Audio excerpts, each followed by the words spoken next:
ഹൈക്കോടതി പറഞ്ഞത് ശ്രീകോവിലിന് മുന്നിലുള്ള ദ്വാരപാലക ശില്പം അത് കൊണ്ടുപോയി ഒരു കോടീശ്വരന് വിറ്റു കോടികൾ നേടിയെന്നാണ്. എന്നിട്ട് അതിന്റെ വ്യാജ മോൾഡ് ഉണ്ടാക്കി ചെമ്പിലുണ്ടാക്കി വെച്ചു. ഇത്രയും ഗുരുതരമായ കുറ്റകൃത്യം ചെയ്ത നേതാക്കൾക്കെതിരായി അച്ചടക്ക നടപടിയെടുക്കാൻ ഈ പാർട്ടി തയ്യാറായില്ല. അവർക്ക് പൂർണ്ണമായി കുടപിടിച്ചു കൊടുക്കുകയായിരുന്നു പിണറായി ഭരണം. അയ്യപ്പന്റെ സ്വർണം മോഷ്ടിച്ചവർക്ക് കുടപിടിച്ചു കൊടുക്കുകയായിരുന്നു. ആഗോള അയ്യപ്പ സംഗമത്തിന്റെ പേരിലും കവർച്ചയാണ് നടന്നത്. കവർച്ച അയ്യപ്പന്റെ പേരിൽ 2 പ്രാവശ്യമാണ് തുടർച്ചയായി. അവിടെ സ്വർണം മോഷ്ടിച്ചത് കൂടാതെ അയ്യപ്പ സംഗമത്തിന്റെ പേരിലും കൊള്ളയാണ് അവിടെ വ്യാപകമായി നടന്നത്. കോവിഡ് കാലത്ത് അതിനുശേഷവും മരുന്ന് വാങ്ങിക്കുന്നതിൽ കാലാവധി കഴിഞ്ഞ മരുന്നുകൾ വിതരണം നടത്തി കോടികളാണ് കൊള്ളയടിച്ചത്. ഏറ്റവും പ്രയാസം നിറഞ്ഞ സമയങ്ങളിലാണ് മനുഷ്യരെ കൊള്ളയടിച്ചത്. അവർക്ക് ഒരു വികസനവും മുന്നോട്ട് വയ്ക്കാനില്ല. ഇപ്പൊ വിഴിഞ്ഞം തുറമുഖമാണ് മുന്നോട്ട് വയ്ക്കുന്ന ആദ്യത്തെ വികസന കാര്യം.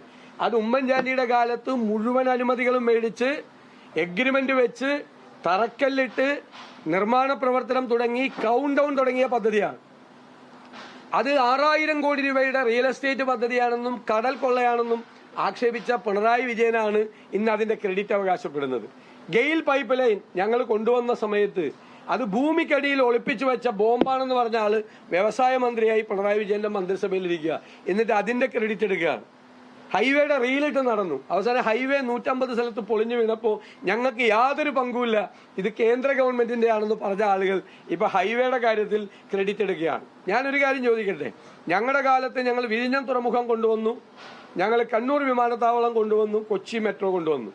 ഇവര് 2016 മാനിഫെസ്റ്റോയിൽ പറഞ്ഞു ഞങ്ങൾ വന്നാൽ കോഴിക്കോടും തിരുവനന്തപുരത്തും മെട്രോ കൊണ്ടുവരുമെന്ന് പറഞ്ഞു. കഴിഞ്ഞ 10 കൊല്ലമായിട്ട് തിരുവനന്തപുരത്തും കോഴിക്കോടും മെട്രോ കൊണ്ടുവരാൻ ഒരു പ്രോജക്ട് റിപ്പോർട്ട് പോലും തയ്യാറാക്കാൻ പറ്റാത്ത കഴിവുകെട്ട ഗവൺമെന്റാണ് കഴിഞ്ഞ 10 കൊല്ലം കേരളം ഭരിച്ചത്.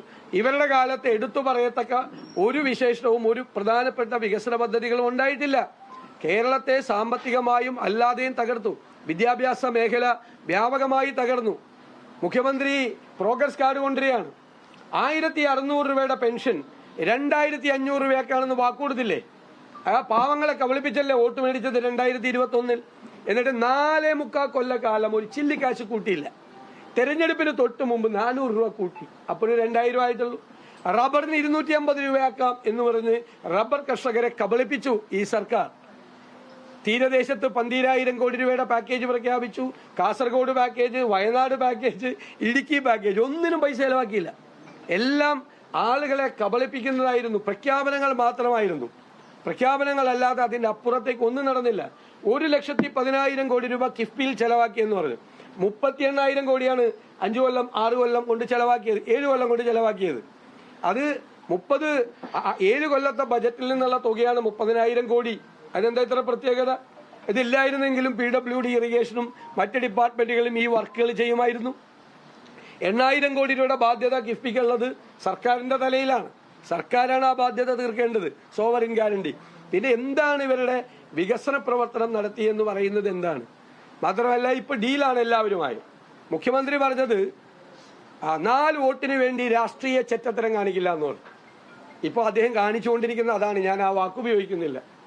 അതേ RSSുമായി ഡീലുണ്ടാക്കി, ഒരു വശത്ത് മറുവശത്ത് SDPI ഉണ്ടാക്കി, PDPI ഉണ്ടാക്കി. എല്ലാ വർഗീയവാദികൾ വാദം പറയുന്ന എല്ലാവരുമായും സന്ധി ചെയ്ത ഒരാളാണ് ശ്രീ പിണറായി വിജയൻ. അദ്ദേഹം നുണകൾ ആവർത്തിക്കുകയാണ്. നുണകളാണ് അദ്ദേഹം പറഞ്ഞുകൊണ്ടിരിക്കുന്നത്. ആദ്യം പറഞ്ഞു ജമായത്ത് ഇസ്ലാമിയുമായിട്ട് ബന്ധമില്ലെന്നാണ്. ഒരു ബന്ധം ഉണ്ടായില്ലെന്നാണ്.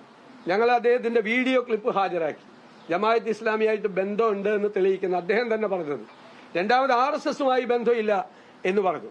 അതിനും മനോരമ ന്യൂസുമായി നടത്തിയ അഭിമുഖ സംഭാഷണം, ജോണി ലൂക്കോസുമായിട്ടുള്ള അഭിമുഖ സംഭാഷണത്തിൽ RSSുമായി ബന്ധമുണ്ടെന്ന് അദ്ദേഹം സമ്മതിച്ചു. നുണയല്ലേ പറഞ്ഞത് 2 കാര്യത്തിലും? പിന്നെ പറഞ്ഞു 18 മാസം ഉമ്മൻചാണ്ടിയുടെ കാലത്ത് പെൻഷൻ മുടങ്ങിയെന്ന് വലിയ നുണ പറഞ്ഞു മുഖ്യമന്ത്രി. അപ്പോൾ അദ്ദേഹം തന്നെ അംഗീകരിച്ച, അദ്ദേഹത്തിന്റെ മന്ത്രിസഭ അംഗീകരിച്ച 2016 ധവളപത്രം ഞങ്ങൾ പുറത്തു കൊണ്ടുവന്നു.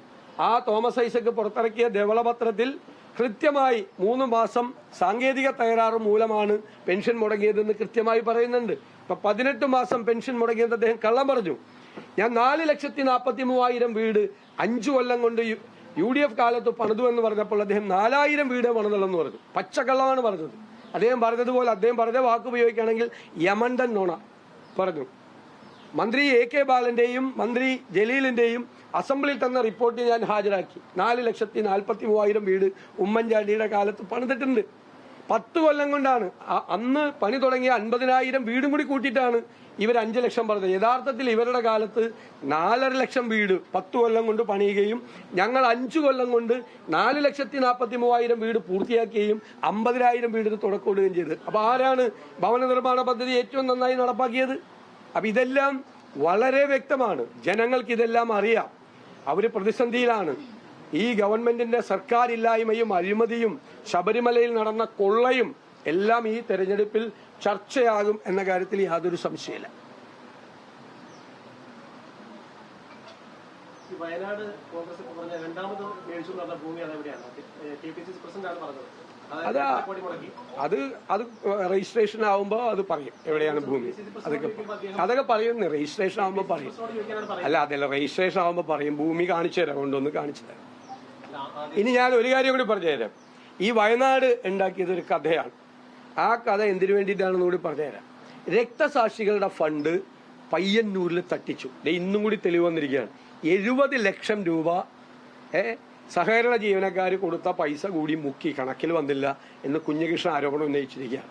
പയ്യന്നൂരിൽ MLA-ക്കെതിരായി CPM നേതാക്കൾക്കെതിരായി പാവപ്പെട്ട പാർട്ടിക്ക് വേണ്ടി ജീവത്യാഗം ചെയ്ത രക്തസാക്ഷിയുടെ ഫണ്ട് തട്ടിച്ചു. അഭിമന്യുവിന്റെ ഫണ്ട് തട്ടിച്ചു എന്നുള്ള ആരോപണം വന്നു. തിരുവനന്തപുരത്ത് വിഷ്ണുവിന്റെ രക്തസാക്ഷിയായ വിഷ്ണുവിന്റെ ഫണ്ട് തട്ടിച്ചു എന്നുള്ള ആരോപണം വന്നു. വിഷ്ണുവിന്റെ കുടുംബം മുഴുവൻ അത് ഫണ്ട് കട്ടെടുത്ത ആൾക്ക് ട്രിപ്പിൾ പ്രൊമോഷൻ നൽകി പാർട്ടിയിൽ. വിഷ്ണുവിന്റെ കുടുംബം കോൺഗ്രസിൽ ചേർന്നു. ഈ രക്തസാക്ഷി ഫണ്ട് പിതാവ് യഥാർത്ഥത്തിൽ പാർട്ടിക്ക് വേണ്ടി അല്ല, അതിനെന്താ കുഴപ്പം? പിരിച്ച പണം അല്ല, സ്ഥലം മേടിച്ച എന്താ കുഴപ്പം? സ്ഥലം മേടിക്കല്ലേ ചെയ്ത്, അതിനെന്താ? അല്ല, അതൊക്കെ കണക്ക് KPCC പ്രസിഡന്റ് തന്ന. വീണ്ടും അതേ ചോദ്യം നിങ്ങൾ കൈരളിയിൽ നിന്ന് വന്നിട്ട് എല്ലാ ദിവസവും അതേ ചോദ്യം ചോദിക്കേണ്ട. KPCC പ്രസിഡന്റ് പിരിച്ച പണത്തിന്റെ ബാങ്കിലെ അക്കൗണ്ട് ക്ലിയർ ആയിട്ട് അക്കൗണ്ട് ഷീറ്റ് തന്ന. ഇനി എന്തെങ്കിലും കുറവുണ്ടെങ്കിൽ എന്നോട് ചോദിച്ചാൽ ഞാൻ തരാം. ഇനി വേറെ ആരെങ്കിലും ഉണ്ടോ? വേറെ ചോദിച്ചു. ഇനി വേറെ ചോദ്യം പറഞ്ഞു.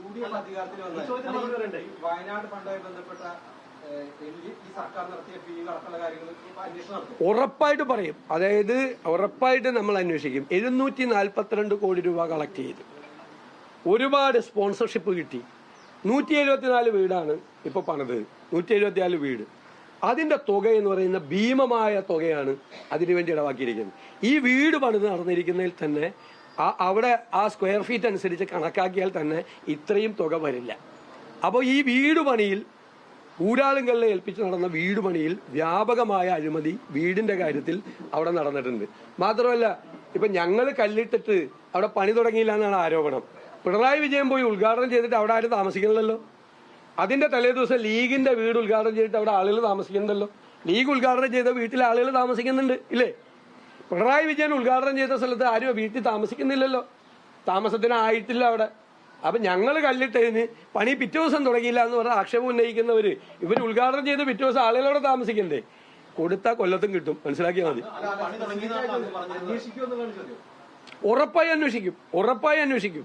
അതിലെ കൃത്രിമം മുഴുവൻ UDF സർക്കാർ വരുമ്പോൾ അന്വേഷിക്കും. മാത്രമല്ല, ഇത്രയും പൈസ ഞാനും കൂടി പൈസ കൊടുത്താണ്. 742 കോടി രൂപ ബാങ്കിൽ കിടക്കുവാണ്. ചികിത്സാ സഹായം കൊടുക്കൂല പാവങ്ങൾക്ക്. അവിടെ 143 കുട്ടികൾ പ്രൊഫഷണൽ കോളേജിൽ പഠിക്കുന്നുണ്ട്.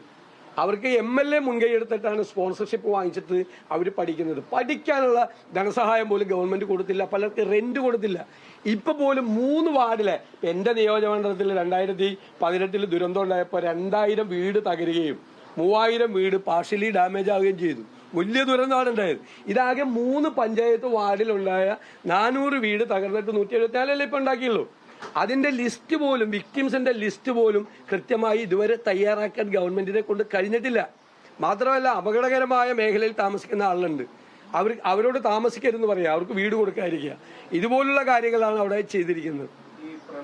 കേരളത്തിൽ UDF അധികാരത്തിൽ വരുമെന്നും സർക്കാരിനെതിരെ വലിയ തരത്തിലുള്ള വിമർശനങ്ങളും ഉയർത്തുകയാണ് VD സതീശൻ. സർക്കാർ ഡീൽ ആരോപണം ഉണ്ട് സർക്കാരിനെതിരെ എന്നുള്ള കാര്യം ഉറപ്പിച്ചു പറയുന്നു VD സതീശൻ. ആ കാര്യങ്ങളിലെല്ലാം വ്യക്തമായ ഒരു പ്രതികരണം നൽകുകയായിരുന്നു VD സതീശൻ.